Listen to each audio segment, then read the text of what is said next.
본문의 말씀 마가복음 10장 32절로 45절 말씀을 통해서 으뜸이 되려면 모든 사람의 종이 되라라고 하는 제목으로 같이 말씀을 나누기를 원합니다.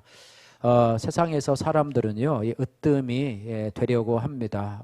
우리 자신을 포함해서 으뜸이 되려고 학생들은 공부도 열심히 하고 또 좋은 직장에 가기 위해서 스펙도 많이 쌓고 또 나름대로 직장과 사업터에서 열심히 일하면서 살아갑니다. 그러나 예수님은 이 예수님을 따르는 제자들에게 이제 하나님 나라의 으뜸이 되려면 또 진정한 으뜸이 되려면 모든 사람의 종이 되어라 라고 하면서 좀 역설적인 그런 말씀을 해주고 있습니다. 그래서 오늘 본문을 통해서 오늘 이 말씀을 중심으로 은혜를 나누기를 원합니다. 한번 따라해 볼까요? 으뜸이 되려면 모든 사람의 종이 되어라. 쉽지 않은 그런 말씀이지만은 오늘 말씀을 통해서 여러분들이 이러한 결단을 하고 결심을 하는 귀한 시간이 되었으면 좋겠습니다. 먼저 본문을 간단하게 살펴보면은요, 32절에서 34절 말씀에 예수님의 세 번째 순환 예고가 제자들에게 주어집니다. 첫 번째, 또 예수님이 고난에 대한 또 순환에 대한 말씀을 하셨고 또 두 번째 하셨고 오늘 본문에서 이제는 세 번째 말씀을 하시는데 좀 더 구체적으로 예루살렘에 올라가서 서기관과 제사장들에게 또 고난을 당하고 이방인들에게 넘겨주고 이제는 십자가에서 죽음을 당하게 될 것이다. 이렇게 또 그리고 3일 만에 다시 살아날 것이다. 이 두 번째 순환 예고와는 좀 더 다르게 좀 더 자세하게 예수님이 예루살렘에 올라가고 십자가에 못 박히고 또 3일 만에 다시 부활하실 것에 대해서 말씀을 해주고 있습니다. 그런 말씀을 함에도 불구하고요, 35절에서 40절 말씀에 예수님의 세 명의 수제자 중 두 명인 야고보와 요한이 예수님이 왕에 오르시면 하나는 우편에 또 하나는 좌편에 앉기를 원합니다. 이렇게 요청을 합니다. 그러자 예수님은 42절에서 45절을 통해서 너희가 나의 마시는 잔과 내가 받는 세례를 받을 수 있느냐라고 물으시면서 이제 마지막으로는 크고자 하는 자는 섬기는 자가 되고 으뜸이 되고자 하는 자는 모든 사람의 종이 되어야 되리라 이렇게 말씀하시면서 이제는 예수님 자신이 그 섬김과 그런 종의 본을 삼아서 오늘 마지막 45절에 인자가 온 것은 섬김을 받으려 함이 아니로 도리어 섬기려 하고 자기 목숨을 많은 사람의 대속물로 주려 함이라 이렇게 결론을 짓고 있습니다. 먼저 35절에서 40절 말씀에 보면은 예수님이 이제 세 번째로 십자가에 고난 받으실 것을 말씀하고 계시는데요, 이와 대조적으로 야고보와 요한은요 37절 말씀에 이렇게 청탁을 합니다. 37절 말씀 같이 읽어보도록 하겠습니다. 여짜오되 주의 영광 중에 우리를 하나는 주의 우편에 하나는 좌편에 앉게 하여 주옵소서. 참으로 놀라운 청탁이고요, 또 황당한 청탁이기도 합니다. 그의 스승 예수님께서 십자가에서 고난을 또 올라가서 수치와 또 멸시를 받고 십자가를 지고 돌아가시겠다고 예수님은 말씀하시는데 이 제자들은요 그것과는 전혀 상관이 없이 그리고 그저 좀 멀찍이 따라가는 제자가 아니라 예수님의 세 제자 여러분 아시잖아요. 베드로와 요한과 야고보인데요, 그 세 제자 중 이 두 명의 제자가 이렇게 와가지고 황당한 청탁을 하게 되는데요, 이것을 보면은 그들이 영적으로 얼마나 무지한 건가, 정말로 무지한 것에 대해서 스스로 드러내고 있는 것입니다. 아울러서 예수님의 메시아됨에 대해서도 참으로 오해를 하고 있었던 것이 아닌가. 예수님은 이 땅에 왕으로 오신 분이 아니라 영원한 하나님 나라의 왕으로서 온 우주 만왕의 왕으로서 오셨지 로마 제국을 물리치고 물리적인 왕으로 이스라엘을 그 속박에서 해방시키려고 오신 왕이 아님에 대해서 그들은 오해를 하고 있었던 부분들도 볼 수 있습니다. 그런 제자들에게 예수님은 이렇게 질문을 하십니다. 38절 말씀 같이 읽겠습니다. 예수께서 이르시되 너희는 너희가 구하는 것을 알지 못하는도다. 내가 마시는 잔을 너희가 마실 수 있으며 내가 받는 세례를 너희가 받을 수 있느냐. 여기 보니까 내가 마시는 잔, 그것을 너희가 마실 수 있느냐? 또 내가 받는 세례 너희가 받을 수 있느냐라고 질문을 하십니다. 여기서 예수님께서 말씀하시는 내가 마시는 잔이 무엇이고 또 내가 받는 세례가 무엇인가를 한번 살펴보면요, 이 내가 마시는 잔에서 이 잔이라고 하는 단어는요, 구약 성경에서 주로 고난을 상징하고 있습니다. 그래서 이것은 예수님의 고난, 예수님의 십자가 고난과 죽음을 의미하는 것, 고난을 상징하는 것이고요. 또한 세례는 여러분도 세례를 다 받으셨겠지만은 물로 세례를 받습니다. 특별히 이제 침례를 받는 분들은 또 어디 강에 가서 또 옷을 입고 또 물에 이렇게 잠겼다가 다시 일어나는 그런 세례 이미지로 볼 때에 그것은 그 세례는 죽음을, 예수님의 죽음을 상징하게 됩니다. 이러한 것을 하면서 내가 마시는 잔을 마실 수 있고 내가 받는 세례를 받을 수 있느냐라고 질문을 하고 계신데요. 특별히 이 청탁을 하는 이 세베대의 아들 이 야고보와 요한은요, 예수님이 제자를 부르실 때 가장 먼저 부르심을 받은 제자였고요. 또 수제자 베드로와 더불어서 예수님의 신임을 받는, 그러니까 12제자 중에서도 특별히 새 제자에 속할 만큼, 그래서 예수님이 중요한 때에는 이 제자들을 늘 데리고 다녔어요. 그래서 회당장 야이로의 딸이 죽었다고 할 때도 예수님이 이 새 제자를 데리고 가서 그 야이로의 딸을 다시 살리는데 같이 데리고 갔었고요. 또 예수님이 변화산에서 놀라운 그런 경험들을 보여주실 때도 이 새 제자들을 데리고 갔었던 그런 신임받는 그런 제자였습니다. 또한 그들의 어머니 살로메 는요, 예수님의 육신의 어머니 마리아와도 이 자매간으로 알려져 있는데요. 혈육으로 보면 그들은 예수 그리스도와 어떻게 보면 이종 사촌 간의 어떤 사이였다고 볼 수가 있습니다. 요즘에도 대통령이 이제 취임하면서 또 그 주변에 또 청와대는 아니지만 어쨌든 대통령실에 또 그 측근에 누구를 뒀느냐, 누구를 이렇게 가까이 뒀느냐, 이런 것들이 뉴스에 많이 회자가 되고 있는데요. 이런 부분들을 보면서 이 두 제자들이요, 예수님께 부탁한 것은 뭐냐면 왕의 우편과 좌편이라고 하는 영광스럽고 가장 권세 높은 자리였습니다. 요즘 대통령 가장 측근에 있는 자리가 무엇인지 정확히 모르겠지만 대통령 밑으로는 국무총리가 있고 또 대통령을 또 보유하는 대통령 비서실장도 있을 테고 또 여러 각부의 장관들이 있을 텐데, 두 명을 꼽으라고 하면 예전처럼 좌의정과 우의정 조선시대에도 있었지만은요, 어쨌든 가장 영향력이 있고 또 예수님 옆에서 가장 어떤 조언을 할 수 있고 가까이에서 이렇게 보좌할 수 있는 그런 자리를 요구한 것 같습니다. 그런데 그들은요, 예수님께서 예루살렘에 올라가서 이제는 고난받으시고 또 수치를 당하시고 십자가를 지고 돌아가시는 그런 장면이 그려지는 게 아니라 예루살렘에 올라가서 기존의 왕권을 다 깨뜨리시고 예루살렘의 왕으로, 이스라엘의 왕으로 등극한다고 하는 그런 잘못된 그런 메시아관을 가지고 있었다고 하는 것입니다. 그리고 어떻게 보면은요, 이들은 그 자리를 먼저 선점하려고 하는 12제자가 있었잖아요. 12제자, 10명을 제쳐놓고 먼저 가서 예수님에게, 왕으로 되실 예수님에게 먼저 자리를 좀 선점하고자 하는 어떤 자신의 위상들을 좀 확실히 해두고 싶은 그런 헛된 야망에 사로잡혀 있었다, 이렇게 볼 수가 있습니다. 그런데 야고보 형제는요, 자신들이 구한 이 예수님의 좌편과 우편이 무엇인지를 알지 못했습니다. 여러분, 예수님이 십자가에 못 박힐 때에 좌우편에 누가 있었습니까? 좌우편에 강도가 있었잖아요. 그죠? 예수님의 십자가 좌우편에 강도가 있었는데, 그것은 어떻게 보면 지금 이 야고보와 요한이 구하는 예수님의 좌우편의 그런 모습이 아니에요. 어떻게 보면 참 고난의 장소였고, 어떻게 보면 참 예수님과 함께는 아니고 자신의 죄 때문에 그곳에 달리긴 했었지만은, 어쨌든 예수님의 좌우편에 앉았던, 좌우편에 십자가에 섰던 그 두 강도의 십자가의 자리였다고 하는 것인데요. 저들은 이런 고난의 자리가 아니라 그저 세상의 왕의 자리에 좌편과 우편에만 눈독을 들이고 있었던 것입니다. 그래서 38절에 예수님은 이렇게 말씀하십니다. 38절에 보면은 같이 한번 읽어보겠습니다.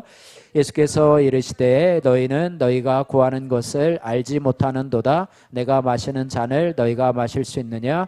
내가 받는 세례를 너희가 받을 수 있느냐. 이 39절의 말씀에 보니까 너희는 내가 마시는 잔을 마시며 내가 받는 세례를 받으려니와, 이들이 결국에는요 성령님의 체험을 받고 나서 나중에 예수님처럼 순교의 자리로 가기 때문에 예수님이 받는 그런 잔과 예수님의 받는 이런 세례를 받았어요. 그러나 나의 좌편과 우편에 앉게 하는 것은 내가 줄 것이 아니라, 40절 말씀 같이 한번 읽겠습니다. 내 좌우편에 앉는 것은 내가 줄 것이 아니라 누구를 위하여 준비되었든지 그들이 얻을 것이니라. 예수님의 소관이 아니라 하늘에 계신 하나님 아버지의 소관임을 알 수가 있습니다. 또한 이어서 41절 말씀에 보니까 세베대의 아들들 야고보와 요한의 청탁을 알게 된 이 나머지 10제자의 반응이 나타나게 되는데요. 이것을 듣고 화를 내고 있는 모습을 보게 됩니다. 41절 보면 10제자가 듣고 야고보와 요한의 댁에서 화를 내거늘, 이렇게 했습니다. 예수님의 마음을 품고 화를 낸 것이 아니에요. 너희가 지금 예수님이 십자가에 지금 고난을 받고 돌아가신다고 하는데 너희가 지금 그 좌우편을 구할 수 있느냐라고 하면서 그들의 어리석음을 꾸짖은 것이면 얼마나 좋겠습니까? 그러나 그것이 아니고 자기들도 그 자리를 선점하고 싶었는데 왜 너희가 먼저 가서 그렇게 하느냐라고 하고 있어요.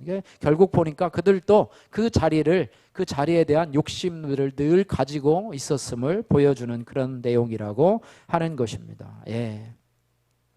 국민일보 겨자씨에 보면은요 이런 글이 소개되어 있습니다. 내비게이터 선교회의 유명한 지도자인 론 세니가요 한 젊은이에게 제자훈련을 시켰는데 이 제자훈련을 마치고 나서 이 스승에게 이렇게 물어보았다고 해요. 섬김의 종으로 산다는 것이 구체적으로 무엇입니까? 라고 알려달라고 얘기를 했나 봐요. 그래서 그 부분에 대해서 이 지도자는 어떻게 대답을 했냐면, 섬김의 종으로 산다는 것이 무엇인지 지금은 잘 모를 거야. 모두들 제자훈련 교육을 받으면 다 자신이 섬김의 종이 되었다고 고백을 한다네요. 마치 우리가 오늘 말씀처럼 으뜸이 되려면 모든 사람의 종이 되라라고 하는 설교에 여러분이 은혜를 받고 나면 나는 이제 섬김의 종이 되었구나. 나는 이제 섬김의 종으로 살 수 있어 라고 생각하면서 이제는 그것이 전부인 양 생각을 하면서 살아가고 있는데요. 그러나 그것이 중요한 것이 아니고요. 진정한 섬김의 종은 삶의 현장에서 사람들로부터 종 취급을 당할 때 어떻게 반응하는가를 보면 판단할 수가 있다네, 이렇게 이야기를 했습니다.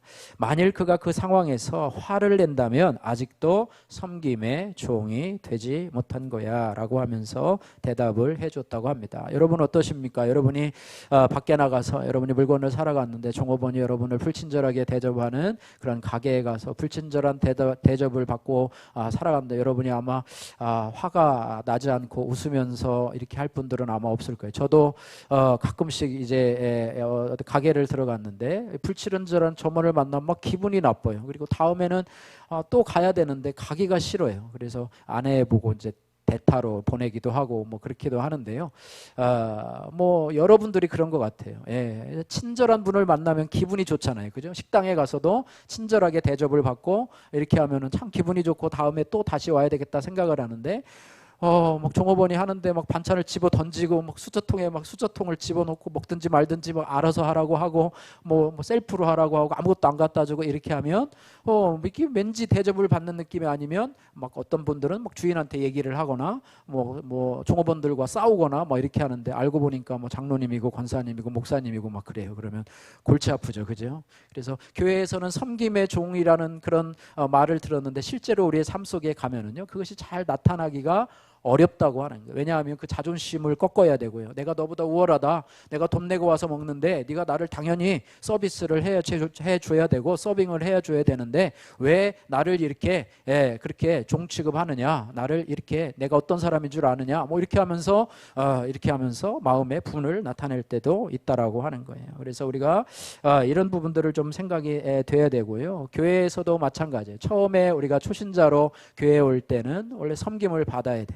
또 새신자로 새 가족으로 올 때에도 일정 기간은 섬김을 받아요. 그러나 계속해서 섬김을 받는 쪽으로만 생각해서는 안 돼요. 어떤 시간이 지나잖아요. 또 초신자로서 믿음이 좋아지면 이제는 섬김을 받는 자가 아니라 이제는 섬기는 자로 나서야 될 줄로 믿습니다. 할렐루야. 예, 섬기는 자로 이제는 세워져야 될 줄로 믿습니다. 교회 안에서뿐만 아니라요, 여러분이 있는 삶의 현장 속에서도요, 여러분이 섬김을 받는, 처음에 들어갔을 때는 뭐 그렇죠, 잘 모르니까 남에게 이런 어떤 업무에 대한 어떤 설명도 받고 뭐 이렇게 하다 보니까 잘 모르니까 섬김을 받고 설명을 받지만 조금 지나고 나면 이제는 섬기는 자로 나서야 될 줄로 믿습니다. 할렐루야. 그래서 우리가 하나님 나라의 큰 자로 살기를 원한다면은요, 이 야고보와 이 요한처럼요, 하나님 세상의 영광을 구하고 높은 자에 이르는 섬김을 받는 자의 자리가 아니라 섬기는 자로 나가야 될 줄로 믿습니다. 마가복음 9장 35절 말씀에 예수께서 앉으사 12 제자에게 불러서 이르시되 누구든지 첫째가 되고자 하면 뭇사람의 끝이 되며 뭇사람을 섬기는 자가 되어야 되리라. 할렐루야. 여러분, 수정교회 성도님들이 여러분 어디 가서 섬기는 자로 서기를 원하고, 저도 섬기는 자로 살기를 원하고, 할렐루야.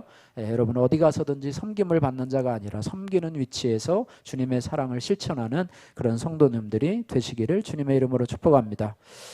자, 이제 42절에서 45절 말씀에 이런 한심한 제자들을 향해서요, 예수님은 화를 내시고 너희는 내 제자가 아니야, 너희가 어떻게 이럴 수가 있어, 내가 지금 몇 번째 이 얘기를 하는데 너희는 지금 나를 그렇게 오해하고 나의 좌우편에 앉게 해달라고 그러느냐라고 하면서 화를 낼 수도 있지만 화를 내지 아니하시고, 예수님은 그 2명과 10명의 제자 12제자를 불러 모으시고 참된 제자도가 무엇인지에 대해서 인내하며 가르쳐 주고 있습니다. 예, 그러면서 참된 세상의 통치자들은요, 자기 야망을 위해서 자신의 힘을 발휘하지만 예수님은 이러한 세상의 가치를 정면으로 반대하고 뒤집는 역설의 가르침을 제자들에게 주고 있습니다. 그러면서 43절에 너희 중에는 그렇지 않을지니 라고 말씀하고 있습니다. 세상의 통치자는, 세상의 집권자들은, 이방인의 집권자들은 그들을 임의로 주관하고 권세를 부리지만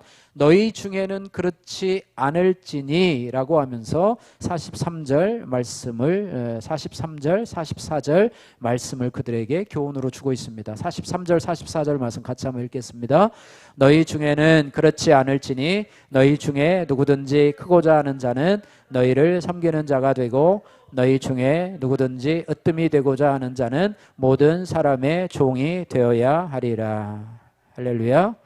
예, 그렇게 말씀하시면서 이제는 예수님이 제자들이 본받아야 될 종과 섬김의 본보기로 자신을 제시하고 있습니다. 예수님이 만약에요, 그렇게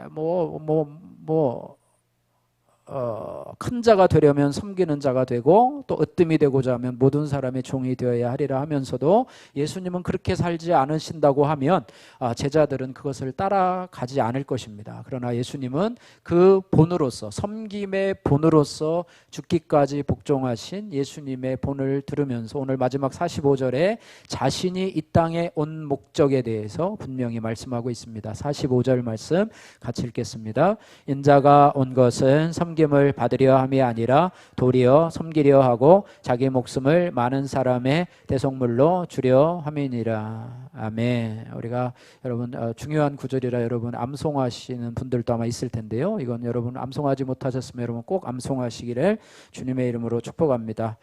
여기에서 보니까요, 섬김을 받으려 온 것이 아니고, 인자는 예수님을 말하는 것이죠. 인자가 온 것은 섬김을 받으려 한 것이 아니고 도리어 섬기러 이 땅에 오셨다. 그러면서 자기 목숨을 많은 사람의 대속물로 주려 함이라 이렇게 말하고 있습니다. 여기서 대속물이라고 하는 단어는 이 신학적인 용어로 우리 삶 속에 잘 쓰이지 않는 그런 용어인데요, 이 대속물이라고 하는 단어의 이 원어는요, 푼다라고 하는 푼다 혹은 풀어준다. 이제 뭐 8.15가 되면 특사가 발표돼서 그 사람들을 이제 풀어주게 될 텐데요. 풀어준다는 말이 바로 이 대속물이라고 하는 그 단어의 어원이 되었다고 하는 건데요. 이 단어는 뭐냐면 포로나 노예들을 해방시키기 위해서 속전을 지불하고 포로나 노예에서 풀어준다는 것입니다. 그냥 풀어주는 것이 아니고요. 돈을 받고 뭐 광복절 특사는 그냥 대통령 권한으로 풀어주잖아요. 그죠? 근데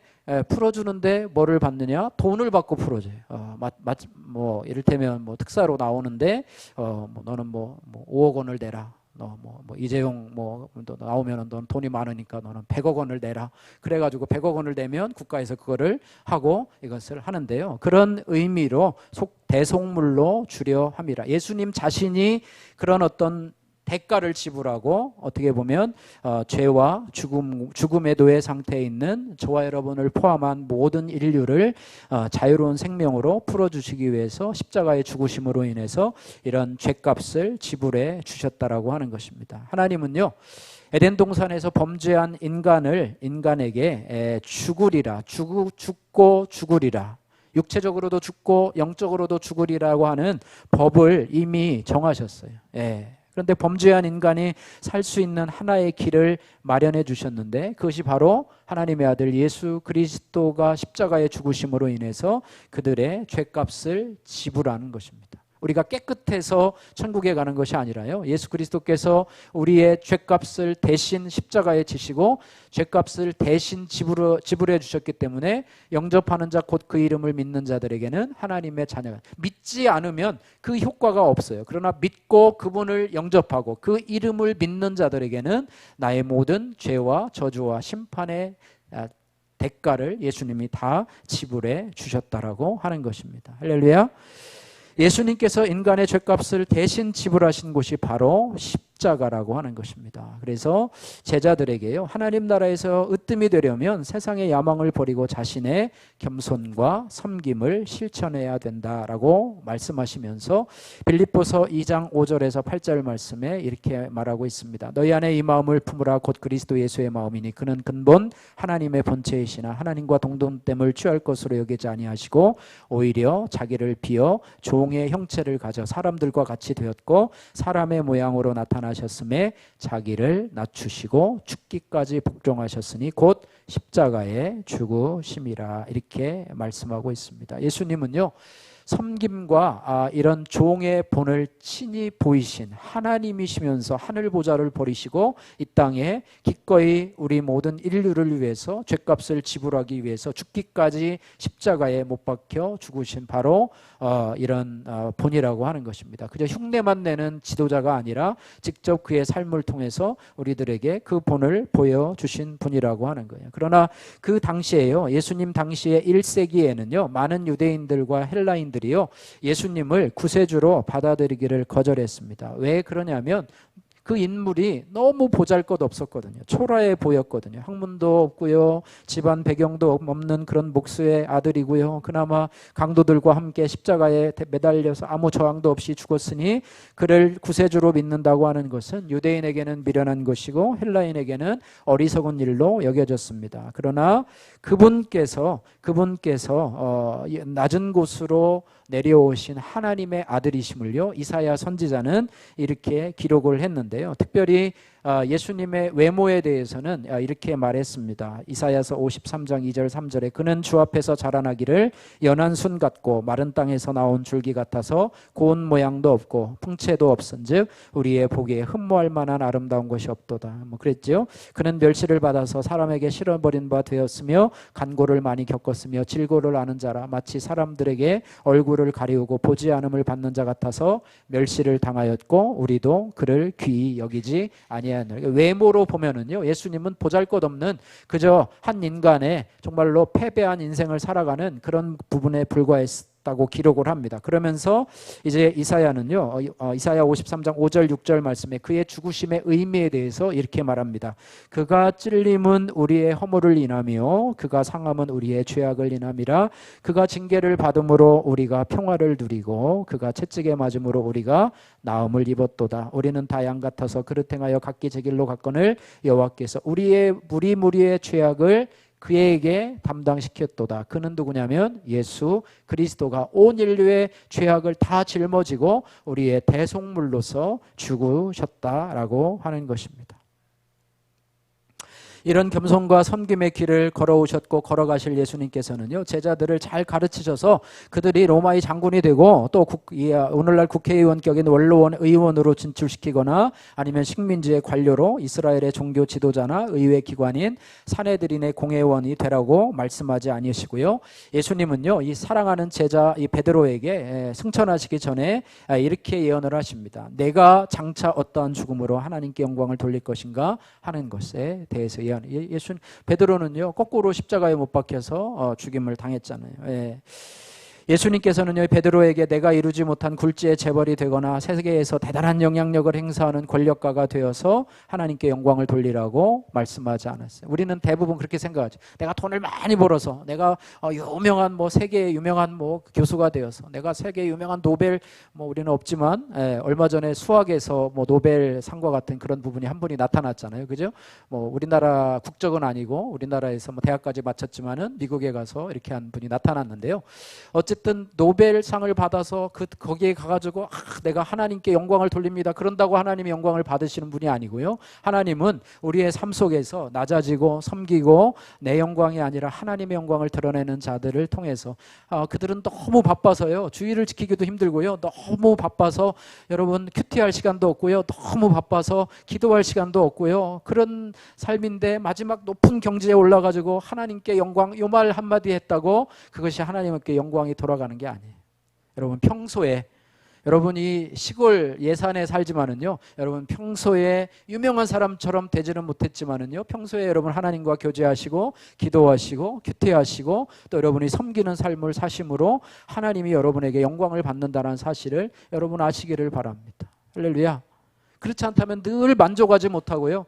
내가 더 높은 데 가야 되는데 내가 지금 내가 이 예산 시골에 파묻혀 있을 사람이 아닌데 이렇게 하면서 늘 자신에 대해서 불만족하고 살아갈 수밖에 없다라고 하는 것입니다. 국민일보에 이런 글이 소개된 적이 있었습니다. 천재로 불리는 한 소년이 있었습니다. 그의 인생은 항상 오르막길이었다고 그래요. 그래서 하버드 대학을 가고 하버드 대학의 교수가 됐잖아요. 우리나라도 서울대학교 가고 서울대학 교수가 되면 참 대단한 가문의 인물이 났다고 하잖아요. 그죠? 서울대학교만 가도 현수막 붙여놓고 그러는데, 근데 하버드 대학의 교수가 되었다 그래요. 그가 집필한 30여 권의 책이요 베스트셀러가 됐고 많은 사람들이 그를 인터뷰하고 배우기 위해서 많은 사람들이 몰려왔고요. 칭찬과 명성이 대단했다고 그래요. 그의 인생은 오직 성공과 성취로 장식이 되었는데요. 어느 날 이 교수님이 이 기자들을 불러가지고요 인터뷰를 하게 기자회견을 한다고 이 기자들을 불러놓고 이렇게 말합니다. 나는 이제 하버드대 교수직을 내려놓고자 합니다. 이제 나는 정바가 시설에 들어가서 이제 새로운 인생 2막을 살려고 합니다. 이렇게 이야기를 하자 이 취재 왔던 이 기자들이요 놀라면서 왜 교수님 왜 그렇게 하시는지 이해가 되지를 않습니다. 지금까지 쌓아온 명성이 어디고 지금까지 쌓아온 그런 그 명예가 얼마나 좋은데 왜 그것을 버리려고 하십니까? 차라리 정바가 시설이 아니라 차라리 후학을 양성하시는 데 사용하시면 당신의 재능을 사용하시면 어떻겠습니까? 라고 하는 질문에 대해서 이 교수님은 이렇게 말을 했다고 그래요. 나는 오르막 인생을 살아왔는데 오르막 인생은요 성공과 세상의 칭찬에 가려서 예수가 보이지 않았습니다. 이제 낮은 곳으로 가서 예수님을 만나려고 합니다. 이렇게 고백을 했고요. 실제로 그는 매사추세츠 주에 있는 정바가 시설에서 장애인들의 용변을 받아내고 또 식사해주고 목욕하는 그런 구질구질한 일을 하는데 세월을 보내고 또 생을 마감했고요. 또 그곳에서 많은 저서를 남기면서 영적인 저서를 남기면서 세상에 많은 사람들에게 영향을 주고 영감을 주는 사람이었는데요. 여러분 아마 기억하실 거예요. 헨리 나우엔이라고 헨리 나우엔의 이 상처 입은 치유자라는 책이 정말 유명하신데 여러분 기회가 되시면 한번 읽어보시면 좋겠습니다. 인생의 오르막에는요 예수가 보이지 않습니다. 인생의 오르막에는 예수가 보이질 않아요. 그러나 고통과 눈물이 있는 그곳에 바로 예수님이 함께 계시는 줄로 믿습니다. 꼭대기 인생은요 추락할 위험성이 그만큼 크다는 것을 기억하시고 늘 낮은 곳에 거하시는 성도님들 되시기를 주님의 이름으로 축복합니다. 마지막으로 우리가 그러면 이 예수님의 겸손과 섬김을 어떻게 실천해야 될 것인가 몇 가지 살펴보고 말씀을 마감하기를 원하는데요. 우선 우리의 기도 제목을 한번 점검해 봐야 되리라고 생각합니다. 이 제자들 있잖아요. 야고보와 요한이 이렇게 이야기를 하지 않습니까? 오늘 35절 말씀에 선생님이여 무엇이든지 우리가 구하는 바를 우리에게 하여 주시기를 원하옵나이다. 그래요. 내가 구하는 것을 예수님이 좀 해주시면 좋겠습니다. 그래서 네가 도대체 뭐를 원하느냐? 36절에 너희에게 무엇을 하여 주기를 원하느냐? 그랬더니 뭐 영광 중에 주의 좌편에 우편에 구하기를 하는데요. 우리의 기도 제목을 한번 점검해 보아야 되리라고 생각합니다. 나의 기도 제목이 과연 올바른가? 또 나의 인생관이 참으로 올바른가? 내가 그냥 올라가기만을 원하고 더 많은 것을 가지기를 원하는 인생관을 가지고 있다면 이런 부분도 점검해야 되고, 또 기도 제목 중에서도 먼저 그의 나라와 그의 의를 구하라 그리하면 이 모든 것을 더하시란데, 우리는 먼저 그 나라와 그 의가 아니라 다른 것을 먼저 구하지 않는가? 제자들처럼 하나님 세상의 영광을 먼저 구하지 않는가? 이런 부분을 생각하고요. 내가 높이 올라가는데 하나님의 힘과 뇌가 필요합니다. 내가 물질을 많이 모으는데 하나님의 도우심이 필요합니다. 이런 부분들에 하나님이 필요하고 예수님이 필요하지는 않은가? 네. 내가 주님을 위해서 존재하는 것이 아니라 주님이 나를 위해서 존재하고 주님이 나의 종처럼 내가 주인이고 주님은 나의 종이고, 반대로 얘기하면 우리는요, 예수님이 나의 주인이 되시고 내가 주님의 종이 되어야 되는데, 내가 주인이 되고 예수님이 나의 종이 되고 내가 요청을 하고 예수님이 그것을 들어주는 식의 기도 제목이 된다면 이것은 좀 올바른 기도 제목이 아닌 것이 아닌가, 이런 부분을 우리가 근본적으로 점검해 봐야 된다라고 하는 것입니다. 자, 또한 이 예수님의 겸손과 섬김을 우리 삶 속에 어떻게 실천할 것인가를 고민해 보아야 되는데요. 여러분, 겸손과 섬김은 같이 갑니다. 겸손과 섬김은 같이 갑니다. 겸손의 반대말은 뭐죠? 교만함이죠. 그죠? 교만한 자는요, 절대로 섬길 수가 없습니다. 그러므로 겸손은요, 섬김의 필수 조건이고 섬기는 자는 반드시 겸손해야 됩니다. 그래서 섬기는 자는요, 청지기 의식을 가져야 돼요. 청지기 의식이 뭐냐면, 청지기는 뭐예요? 내 것이 아니고 주님의 것을 관리하는 자로 이 땅을 살아가는 것인데요. 청지기로서 내가 소유하고 있는 재능, 내가 소유하고 있는 어떤 물질, 내가 소유하고 있는 어떤 여러 가지 어떤 그런 명예들, 이런 것들이 내 것이 아니라 하나님이 주신 것임을 알고 이것들을 하나님의 뜻 가운데서 올바로 잘 관리를 해야 된다라고 하는 것입니다. 그래서 이런 의식을 갖고 살아가는데요. 믿음이 없이는 이라고 하는 찬양을 제가 요즘 자주 듣고 있는데요. 거기 가사를 보면, 지난번에 단톡방에도 한번 올렸었는데 여러분 또 잘 익혀놓으시길 바랍니다. 우리 깊어진 삶을 주께 다음으로 아마 제가 부를 찬송이 아닌가 싶어서, 여러분 믿음이 없이는, 이 가사를 제가 한번 읽어드릴게요. 주님, 제 마음이 너무 둔해서 주님을 볼 수 없습니다. 이 땅에 속하여 이 땅만 보다가 주님 손을 놓쳤습니다. 나는 나그네로 왔는데 왜 주저앉게 되었나? 나는 청지기인데 언제부터 내 삶의 주인이 되어버렸나?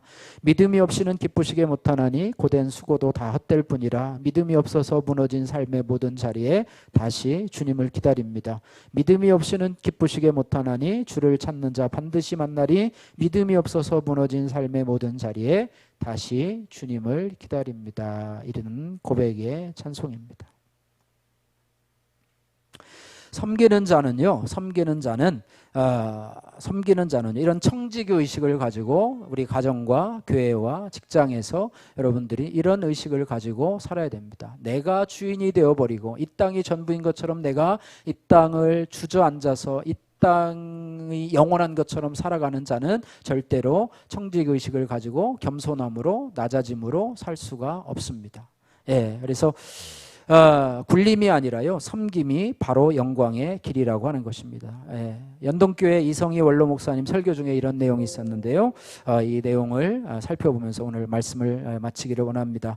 스코틀랜드, 여러분 아시죠? 스코틀랜드 가정의 표 가운데 봉사하기 위해서 구원받았다라고 하는 표가 있다고 합니다. 영어로 죄송한데요, saved to serve라고 하는 그런 표가 있다고 그래요. 그래서 그런 것을 우리가 생각해 보면서요, 있어요. 우리가 섬김을, 예수를 믿고서도 섬김을 모르는 삶은 구원에 감격이 없는 삶이다. 우리가 구원받은 것은 섬기기 위해서다. 또 우리가 고침받은 것은 섬기기 위해서다. 우리가 좌절 가운데서, 실패 가운데서 일어난 것은 섬기기 위해서다라고 하면서 섬기는 것이 우리에게 가장 중요한 하나님이 우리에게 주신 사명이라고 하는 것을 말씀하고 있는데요. 어떤 분은 인생을 테니스 경기와 같다 이렇게 비교를 한답니다. 그래서 테니스 경기는요, 이 서브를 잘하지 않고는요 결코 승리할 수가 없어요. 서브가요 얼마나 가냐면 세계 탑에 들어있는 선수들의 서브가요 225km까지 나와요. 여러분 차가 빨리 달리면 얼마 나오죠? 뭐 KTX가 뭐 한 300km 나온다고 그러고 비행기는 한 900km 이렇게 달리는데요.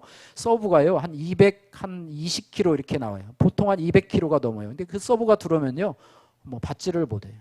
여러분 야구하시면 뭐 150km 던지고 160km 던지면 빨리 던진다고 그러잖아요.